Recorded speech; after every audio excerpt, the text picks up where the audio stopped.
I was like, wow, I'm about to go to Asia. This place wasn't on my map. And that's another thing about Taiwan that I found it crazy important. It's like, those people are amazing. And you barely sleep. You sleep in a temple, you sleep in somebody's house. They're beautiful, not only on the religious meaning, it's just for the human meaning. So I was watching a Netflix series about food. I got emotional. I was like, oh my God, I need to meet this guy. But you really live in a magical place. I was like, oh my God, this is a reason to go to Taiwan.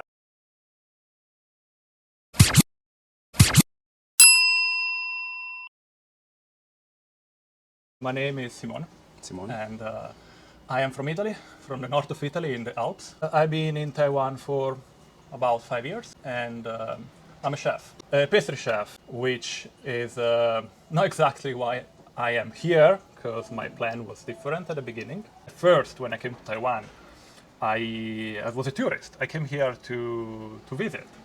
I was traveling around Asia for like 1 year, and I've been in different countries.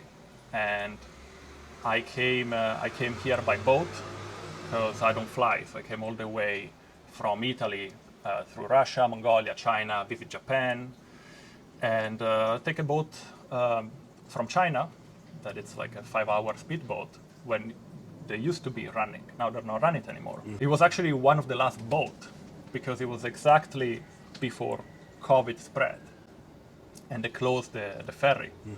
When I came here, actually, there was a news say, we got 5,000 people inside the country before we close it. We cannot trace them, and they've been to China.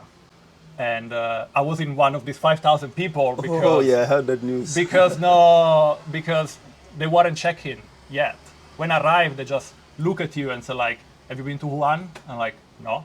Okay, fine. But they weren't like checking temperature or anything because it didn't started yet. And actually I was supposed to go to Wuhan in China. And I didn't went because I chose to go to Fujian. Otherwise probably I was still in Wuhan for years, stuck in there because you can't leave. Did you had COVID? Did you came with COVID? No, I didn't come with COVID. I got it here after like 1 year that it was happening. I got it during the Baisato Matsu. Okay. The walk, because there's many people. Yeah. I went there and I came back with COVID. I felt terrible. Okay. But then after that, I'm good. So for a lucky stroke of event, I ended up in Taiwan.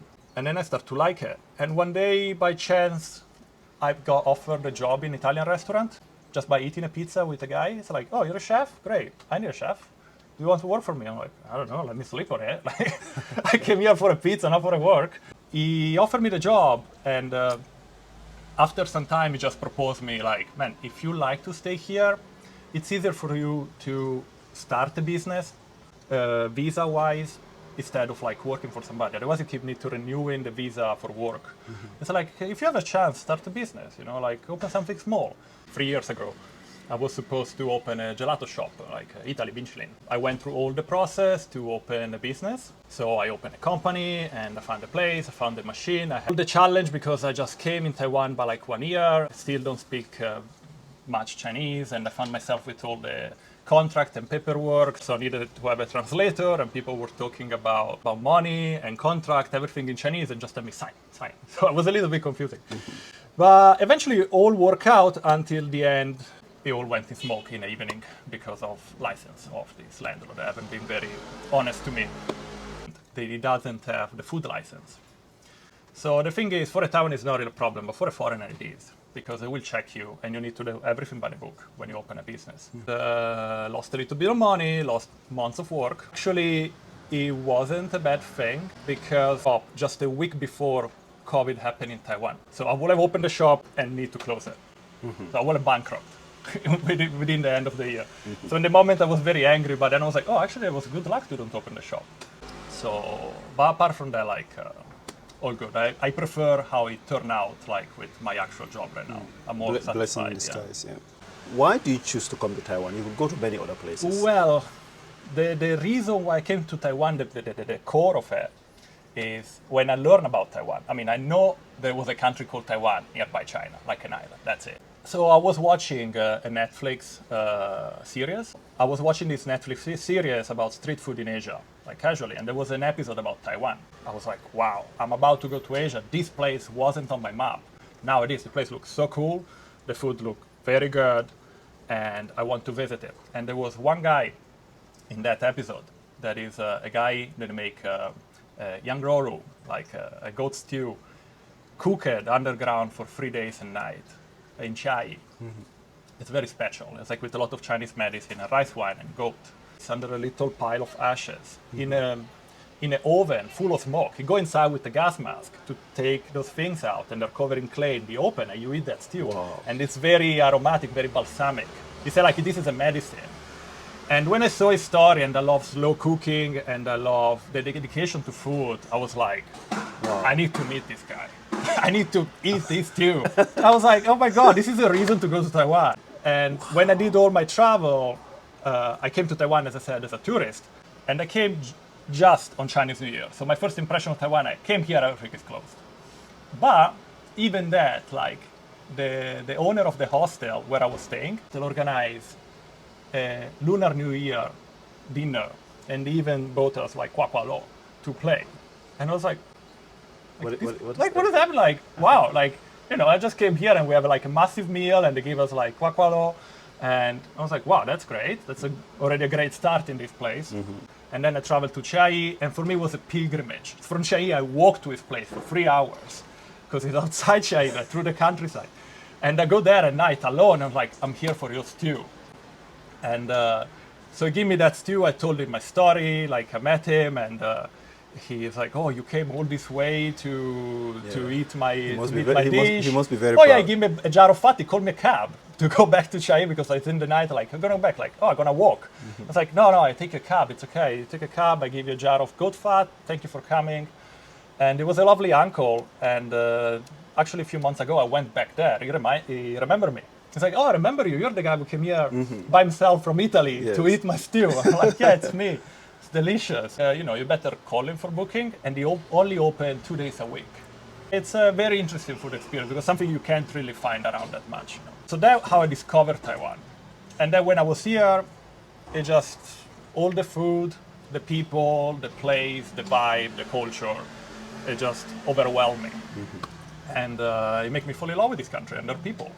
Actually, Taiwan is the first place that I put some root, that I have a house that I can call it, and that I'm not moving that much around. I found this place very rich in all this, like food culture and actually traditional culture. I mean, I eat Chinese food. The Chinese food is very heavy. It's good, but it's so heavy.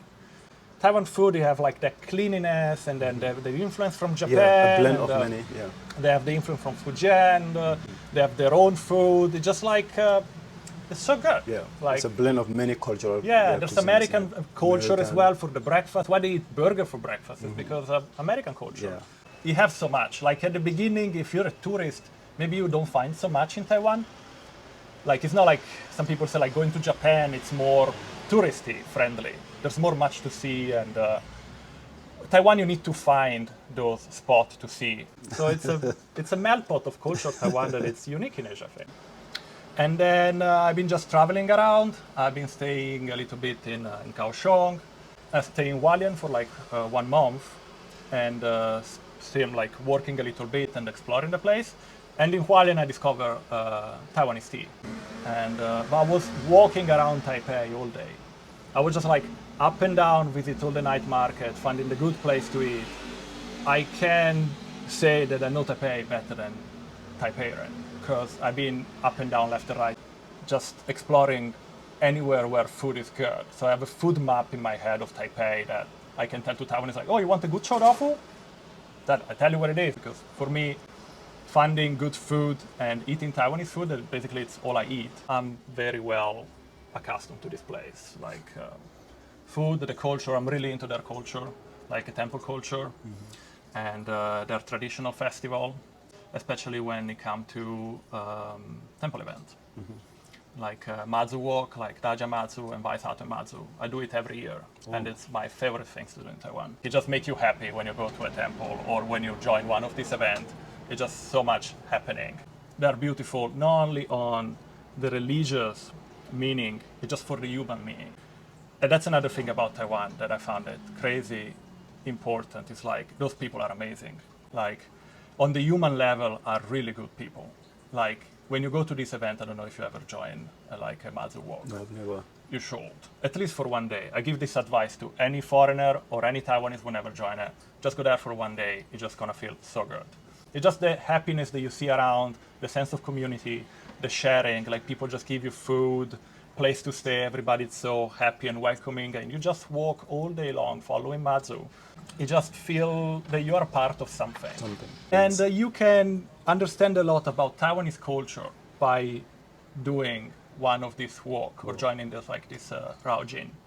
Make me really like this country apart from their food is the Taiwanese people. I travel far and wide. There is good people around the world, but I never met somebody like the Taiwanese. They have their very good side, they have their flaws as well, but they are best people I ever met. If you lost faith in humanity, just come to Taiwan. Come to Taiwan for a holiday and you regain faith in humanity. Like people gonna close your bag if it's open because they're afraid you're gonna lose stuff. They're just generally nice with people and they love their country. They're extremely patriotic. They're proud of Taiwan. You probably still hear it even if you're here a long time. They just maybe passing on the streets like, welcome to Taiwan. Yeah. Like, I met only one Taiwanese outside Taiwan before coming here. And he was like, oh, you need to see Taiwan. You need to eat our pineapple. You need to have boba. You need to have this and that. I've been here 12 years, but I've never had a problem with anyone. Me neither. I never had a problem. I've traveled around Taiwan because I run another YouTube channel that is about adventure, going to waterfalls and hot springs. Yes, yeah. So I've met so many people in the mountains and places, but Taiwanese are just amazing. And even if some other people had some problem with Taiwanese landlord, because I heard the complaint of some other foreigner here and there, or even Taiwanese, me, I'm like, I don't even want to move because my landlord too good. I did have some problem.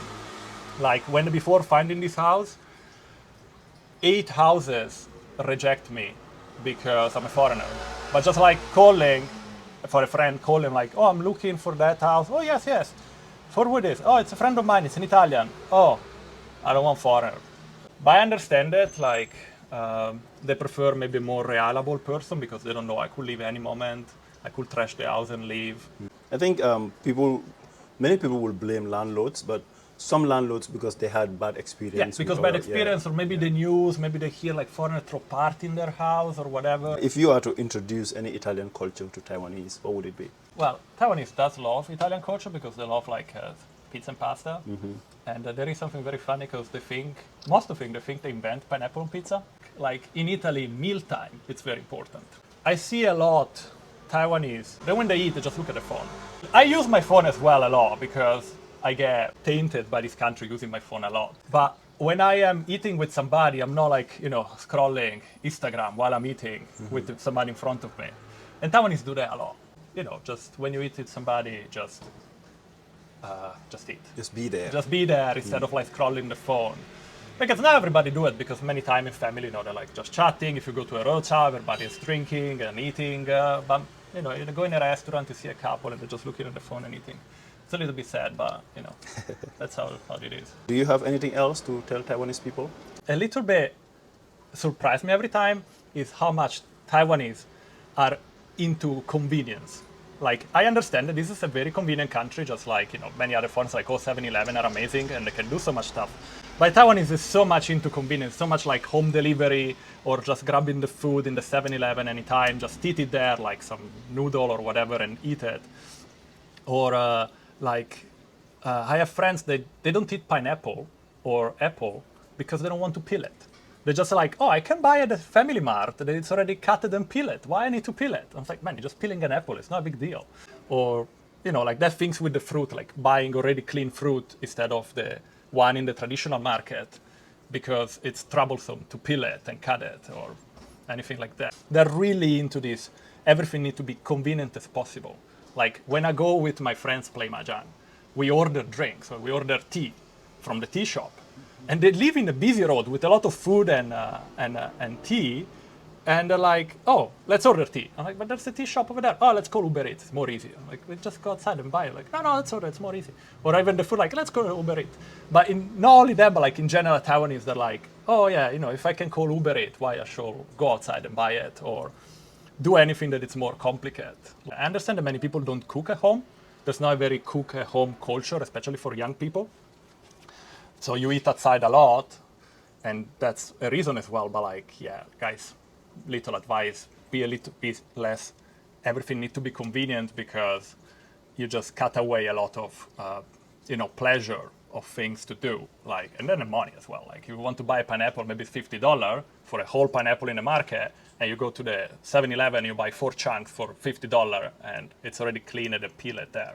It's easier, but you're wasting money and wasting quality. But Taiwan, it's quite great, and you are just keep going. You're doing great. I'm happy that you're really proud of Taiwan, and you should, because you're living in a great country. And maybe many of you, they haven't been living in somewhere else, so they haven't been traveling outside, but you really live in a magical place. Like, it's hardly can find a place with so many qualities as here. You managed to create a really happy island here in Taiwan. Super welcoming to anybody coming here, and I found that it's really nice because not every country is so welcoming to foreigners. Okay, all his links will be in the description below. You can go check him out. Yeah. All right, and thank you very much for sharing your wisdom here in Taiwan, and hope you continue to progress here in Taiwan. Yeah, thank you very much. Thank you very much for watching, and hope you enjoyed this video. If you like this video, please don't forget to click that subscription button, like the video, and share. Help us share if you can. Thank you very much for watching. See you in our next video.